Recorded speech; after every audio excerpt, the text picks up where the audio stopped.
Mimi Mwalimu Happiness Raphael Laizer, mkurugenzi mtendaji halmashauri ya wilaya Monduli, naomba nichukue fursa hii kwa taarifu na kuwakaribisha wananchi wote wa halmashauri ya wilaya Monduli kutembelea banda letu lililopo katika viwanja vya Temi Njiro kwa ajili ya maonyesho ya 8/8 yatakayoanza tarehe 1 mwezi wa 8 hadi tarehe 9 mwezi wa 8.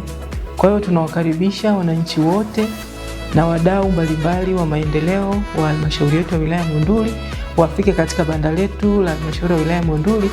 Pale watakwenda kujifunza mbinu mbalimbali za kilimo, lakini pia pamoja na ufugaji.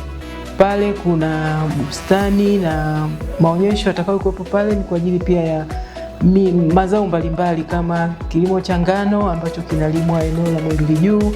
Tutakuwa na mboga, kunakuwa na viazi, kutakuwa na nyanya na vitunguu. Kwa hiyo ni mazao yote kwa ujumla ambayo yanapatikana na yanalimwa katika halmashauri yetu ya wilaya Monduli, bila kusahau masuala ya ufugaji ambao 80% hadi 85% ya wananchi wetu wa halmashauri ya wilaya Monduli ni wafugaji. Kwa hiyo watapata mbinu bora za ufugaji bora ili waweze kuongeza tija katika uzalishaji na wa mazao pamoja na mifugo mbalimbali ambayo inafugwa katika maeneo yetu. Kauli mbiu ya 8/8 mwaka 2026 inasema kwamba tambua soko, ongeza tija kuelekea dira ya 2050. Karibuni sana 8/8 oye. Kwa majina naitwa Pamela Steven Jumba, ni mkuu wa division ya kilimo, mifugo na uvuvi halmashauri ya wilaya ya Monduli. Nipo hapa kwa ajili ya kuwakaribisha wakulima, wafugaji na wavuvi na watu mbalimbali katika maonesho ya kilimo ya mwaka 2026 kanda ya kaskazini. Katika banda letu la halmashauri ya wilaya ya Monduli kuna shughuli mbalimbali au huduma mbalimbali ambazo mpaka sasa tumeweza kuzitekeleza, tunazohitaji wakulima waweze kujifunza. Na sio kujifunza tu, na hizo shughuli mbalimbali tunazozifanya ni zile tunazozifanya ndani ya halmashauri yetu ya wilaya Monduli. Tuna vipando, tumeweza kupanda mazao mbalimbali pamoja na mazao ya bustani.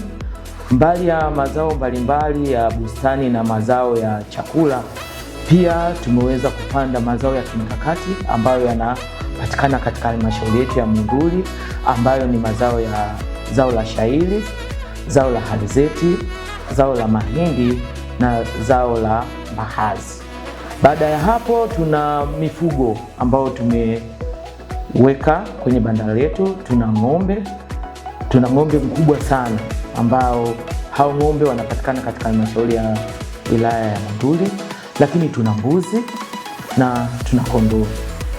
Hususani kwenye swala zima la ufugaji, pia katika halmashauri yetu ya wilaya ya Monduli tuna uvuvi, tuna ziwa Lake Manyara, lakini tuna wafugaji wa samaki ambao wameweza kutengeneza mabwawa yao na wanazalisha samaki kwa ajili ya kitoweo na kwa ajili ya biashara.